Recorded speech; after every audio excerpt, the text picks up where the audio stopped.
How to become interior designer and get hired in 2025। अगर आप interior designer बनना चाहते हो तो देखो बेसिकली दो रास्ते हैं। एक है आपकी ट्रेडिशनल करियर पाथ, मतलब कॉलेज जाके डिग्री लेना एंड देन प्रैक्टिस करना, और दूसरा है मॉडर्न करियर पाथ जहां आप अपने स्किल्स के बेसिस पे ग्रो करते हो बिना किसी टॉप कॉलेज की डिग्री के। देखो वैसे तो मैंने interior design career road map पे ये वीडियो बनाया है जिसमें और भी बहुत डिटेल में बात करी है, जरूर देखना, काफी हेल्पफुल होगा। पर अगर आप एक 10th पास स्टूडेंट हो या 12th पास स्टूडेंट हो या फ्रेशर हो या फिर बीए, बीकॉम, बीएससी बैकग्राउंड से हो एंड इंटीरियर डिजाइन में करियर बिल्ड करना चाहते हो तो आज की वीडियो आपके लिए है। और कुछ ऐसे स्ट्रैटेजीज मैं आपके साथ शेयर करूंगी जो आपको किसी इंस्टाग्राम पेज पे या यूट्यूब चैनल पे नहीं मिलेगा। तो बहुत ही ज्यादा इंसाइटफुल होने वाला है ये video and I am 100% sure आपको वीडियो के एंड तक पूरे रोड मैप की क्लैरिटी मिल जाएगी on how to become interior designer and get hired in 2025।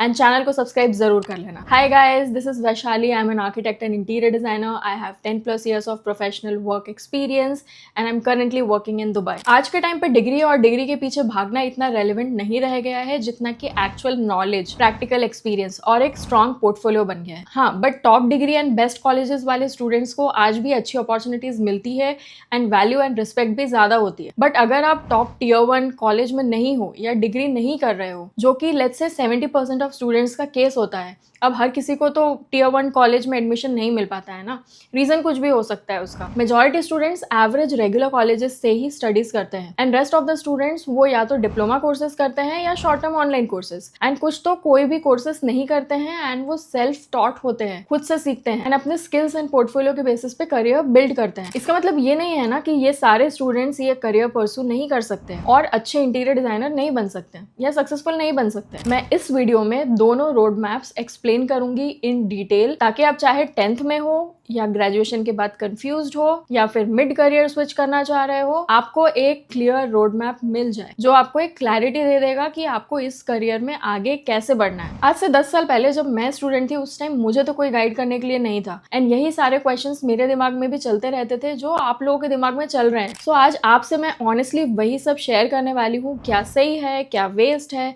क्या सीखना जरूरी है और कैसे आप एक कॉन्फिडेंट इंटीरियर डिजाइनर बन सकते हो जिसे कंपनीज हायर करें या क्लाइंट्स ट्रस्ट करें। पार्ट 1, ट्रेडिशनल पाथ, कॉलेज के थ्रू डिजाइनर बनना। अगर आप स्कूल में हो, 10th या 12th और डिजाइन में इंटरेस्टेड हो तो सबसे पहले आपको समझना होगा कि इंडिया में डिजाइन कॉलेजेस काम कैसे करते हैं। इस फील्ड में एंट्रेंस एग्जाम्स काफी इंपॉर्टेंट होते हैं, जैसे यूसीड IITs के लिए, सीड मास्टर्स के लिए, NID DET national institute of design, NATA architecture के लिए, पर कुछ प्लेसेस पे इंटीरियर डिजाइन भी होता है, निफ्ट अगर आपको फर्नीचर या लाइफस्टाइल साइड में जाना है। इन एग्जाम्स के लिए 11th या 12th से ही प्रिपरेशन स्टार्ट करनी पड़ती है और ऑनेस्टली अगर आप NID, JJ school, CEPT, IIT Bombay जैसे इंस्टीट्यूट्स में पहुंच जाते हो तो आपको एक टैग मिलता है जो प्लेसमेंट्स में हेल्प करता है। लेकिन ऑनेस्टली बताओ, कॉलेज आपको एक बेस दे देता है, जॉब रेडी तो आपको खुद ही बनना पड़ता है। आप अच्छे कॉलेज में भी चले जाओगे बट अगर आपका पोर्टफोलियो ही स्ट्रांग नहीं है तो आपको उसमें कॉलेज डिग्री भी क्या हेल्प करेगी। आपको इतना आसानी से जॉब नहीं मिलेगी एंड स्ट्रगल्स करना पड़ेगा। सो अगर आप ट्रेडिशनल पाथ फॉलो कर रहे हो तो आपको फर्स्ट ईयर से ही पैरेलली स्किल बिल्डिंग पे काम करना चाहिए। सॉफ्टवेयर सीखना स्टार्ट कर दो बिगनिंग से ही, बाद में सीखेंगे, बाद में प्रैक्टिस करेंगे, ये बाद में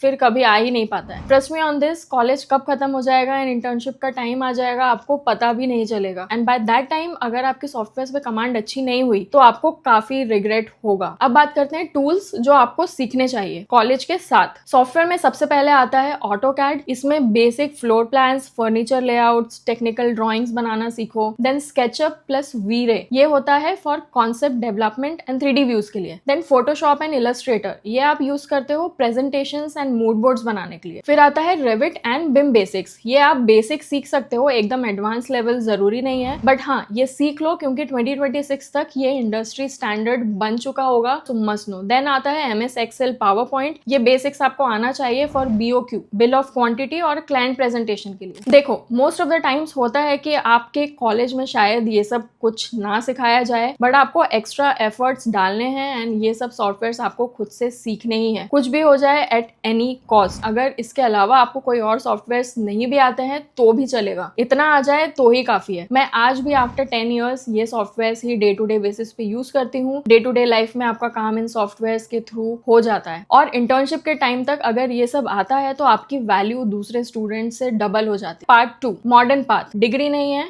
स्किल से डिजाइनर बनो। अगर आपका डिजाइन बैकग्राउंड नहीं है, जैसे आपने बीकॉम, बीए, बीएससी या किसी और फील्ड से ग्रेजुएशन किया है, या फिर आप करियर स्विच करना चाहते हो, तब भी इंटीरियर डिजाइन आपके लिए पॉसिबल है। मुझे भी during my career in India and Dubai कई ऐसे कलीग्स मिले जो आर्किटेक्चर या डिजाइन बैकग्राउंड से नहीं थे, लेकिन उन्होंने खुद से सीखा, खुद से प्रोजेक्ट्स बनाए और फ्रीलांस करके क्लाइंट्स के लिए ट्रस्ट बिल्ड किया, और आज वो interior firms and even MNCs में लीड डिजाइनर्स की पोजीशन पे है। अब बात करते हैं उन 3 चीजों की जो मॉडर्न करियर पाथ में सबसे ज्यादा इंपॉर्टेंट होती है। नंबर 1, मार्केट रेलेवेंट स्किल्स सीखना। मार्केट रेलेवेंट स्किल्स सीखना आप क्यों सबसे ज्यादा जरूरी है? क्योंकि ये आपकी फाउंडेशन को बिल्ड करता है। अगर आपको जॉब चाहिए या क्लाइंट्स चाहिए तो ये टूल्स आपको आने चाहिए, जैसे कि मैंने बताया ऑटोकैड, बिना इसके साइट पे कोई भी काम पॉसिबल नहीं है। Then SketchUp plus Enscape and V Ray 3D visualisations के लिए एंड रेंडरिंग्स के लिए। फिर फोटोशॉप मूड बोर्ड बनाने के लिए एंड प्रेजेंटेशन के लिए, पावर पॉइंट। देन रेविट, अगर आप बिम प्रोजेक्ट्स में काम करना चाहते हो, it's a must know software. इतना स्ट्रॉन्ग अंडरस्टैंडिंग कर लो अबाउट मटेरियल्स कि आपको हर एक मटेरियल के बारे में कुछ ना कुछ पता हो। फिर आता है लाइटिंग, एर्गोनॉमिक्स एंड कॉस्टिंग। ये सारी चीजें रियल प्रोजेक्ट्स में इंपॉर्टेंट है। लाइटिंग कैसे, कहाँ, कितने इंटेंसिटी की यूज होगी। एर्गोनॉमिक्स का मतलब होता है एक ह्यूमन बीइंग का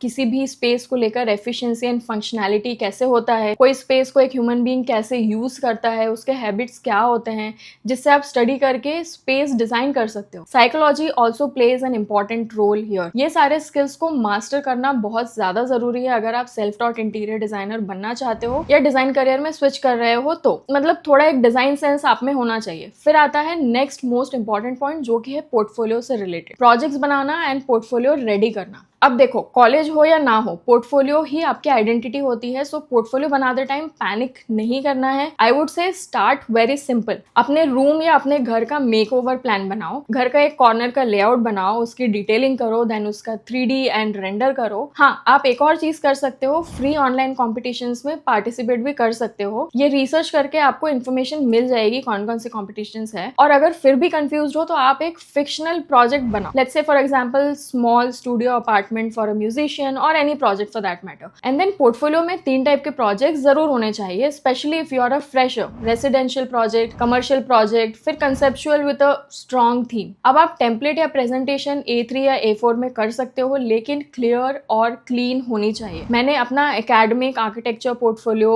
एंड उसका एडिटेबल टेम्पलेट ऑलरेडी लाइव कर दिया है। अगर आप चाहो तो वो इंस्पिरेशन के लिए यूज कर सकते हो। Link description and pin comments में मिल जाएगा आपको। उसके बाद इंश्योर करना कि कोई भी प्रोजेक्ट आप ऐड कर रहे हो उसका mood board, layout, plan, renders और शॉर्ट कॉन्सेप्ट एक्सप्लेनेशन जरूर से पोर्टफोलियो में इंक्लूड करना। फिर आता है point number 3, internship and freelancing का एक्सपीरियंस लेना। इंटर्नशिप और फ्रीलांसिंग के लिए जब आपका पोर्टफोलियो रेडी हो जाए तब आप अप्लाई करना स्टार्ट करो। शुरुआत में हो सकता है आपको स्टाइपेंड ना भी मिले, बट करियर के स्टार्टिंग में लर्निंग एंड एक्सपीरियंस प्राइसलेस होता है। करियर के शुरुआत में आपको सीखना बहुत ज्यादा जरूरी है। Real project experience is everything. Internship के टाइम पे ही क्लाइंट से डील करना सीखो, उससे आपका कम्युनिकेशन एंड पर्सनालिटी बिल्ड होगा। साइट मेजरमेंट्स लेना सीखो, उससे आपका टेक्निकल स्ट्रॉन्ग बनेगा। कारपेंटर और वेंडर्स के साथ काम करना सीखो, उससे आपको डिटेल्स एंड जॉइनरी का नॉलेज मिलेगा। एंड ये सब कॉलेज में नहीं सिखाया जाता है। रियल वर्ल्ड में जब आप एक्चुअली वर्क करते हो उससे ही आप सीखते हो। और एज अ टीम कोलैबोरेटर जब आप काम करते हो तो आपका नेटवर्क ऑटोमेटिकली बिल्ड होना स्टार्ट हो जाता है एंड आपका नेटवर्क बढ़ता जाता है। जैसे जैसे आप डिफरेंट प्रोजेक्ट्स पे काम करते हो और ऐसे ही धीरे धीरे आप अपने करियर में ग्रो करते हो। अब मैं आपको ऐसे कुछ प्रैक्टिकल स्ट्रैटेजीज बताऊंगी जो कोई भी आपको नहीं बताता है। सब लोग किताबी ज्ञान पे फोकस करते हैं। आपको पता है सॉफ्ट स्किल्स कितना ज्यादा इंपॉर्टेंट है किसी भी करियर के लिए, एंड आपको एग्जैक्टली अपने सॉफ्ट स्किल्स पे काम करना है, जिसमें आता है आपका communication skills and interpersonal skills. अब इससे होता क्या है ना, अगर आप कम्युनिकेशन में अच्छे हो बट लेट्स से आपको टेक्निकल नॉलेज उतना नहीं है, तो भी आपको बहुत बार जॉब्स में प्रेफरेंस मिल जाती है, क्योंकि जब आप कम्युनिकेट कर पाते हो अच्छे से तो आप कॉन्फिडेंट साउंड करते हो एंड उससे आपका टीम मेंबर होने का पोटेंशियल दिखता है। एक और वर्ड मैंने बोला था इंटरपर्सनल स्किल, जिसका मतलब है आप एक टीम प्लेयर हो एंड आपका प्रॉब्लम सॉल्विंग एबिलिटी स्ट्रांग है। आप सिचुएशंस को हैंडल करना जानते हो, लोगों से डील करना जानते हो। तो लेट मी बी ऑनेस्ट, अगर आपको नॉलेज नहीं भी है फील्ड का बट आप इन चीजों में अच्छे हो तो आपको दूसरों से पहले प्रेफरेंस मिलेगी। तो आप अपने सॉफ्ट स्किल्स पे काम करो। डिजाइन सिर्फ विजुअल नहीं होता है, कम्युनिकेशन स्किल्स मैटर करते हैं। क्लाइंट को एक्सप्लेन कैसे करना है, उनके क्वेश्चंस को कैसे हैंडल करना है, इन सब में आपको कॉन्फिडेंट बनना पड़ेगा। फिर आता है जॉब अप्लाई करने का स्मार्ट तरीका। आप लिंक्डइन पे एक्टिव रहो, इंस्टाग्राम पे अपना डिजाइन प्रोसेस दिखाते रहो through before and after pictures. Freelance sites like Upwork, Fiverr, Houzz explore करो, देखो वहां पे आप अपना क्रेडिबिलिटी कैसे बिल्ड कर सकते हो। बीहैंस पे अपना प्रोफाइल बनाओ एंड हाई लेवल पोर्टफोलियो पे काम करो। आपको जॉब कहीं से भी मिल सकती है, बट आपको अपनी ऑनलाइन प्रेजेंस बनानी पड़ेगी एंड विजिबल होना पड़ेगा। फिर आता है लेटेस्ट ट्रेंड्स एंड टेक, सीखते रहो। आपको खुद को मार्केट ट्रेंड से फेमिलियर रखना होगा and stay ahead in your research game. Sustainable materials के बारे में रिसर्च करो, एआई टूल्स एक्सप्लोर करो, रेंडरिंग के लिए जैसे interior AI, mid journey, prompt engineering करना सीखो एआई टूल्स के लिए। स्मार्ट होम डिजाइन सोल्यूशन क्या होते हैं उनके बारे में रिसर्च करो। आजकल रेविट प्लस बिम काफी मैसिवली अडेप्ट हो रहा है वर्ल्ड वाइड। बिम सॉफ्टवेयर सीखो, बिम का वर्क फ्लो समझो, पैरामेट्रिक फर्नीचर डिजाइन करना सीखो यूजिंग ग्रासहॉपर। ये सब टूल्स एक्स्ट्रा एज देते हैं आपके प्रोफाइल को and makes you stand out, भीड़ से आपको अलग करता है। तो चाहे आपका कॉलेज स्ट्रांग हो या ना हो, चाहे आप 10th में हो या 30s में करियर स्विच कर रहे हो, इंटीरियर डिजाइन आपके लिए पॉसिबल है। बस एक स्ट्रैटेजी रखो, सीखो, प्रोजेक्ट्स बनाओ एंड शेयर करना शुरू करो और यही प्रोसेस रिपीट करते जाओ, कभी रुकना मत, don't stop. And I know आपको वीडियो हेल्पफुल एंड इंसाइटफुल लगा है, so please subscribe to the channel and like this video, share it with your friends and I will see you next time. All the best, bye.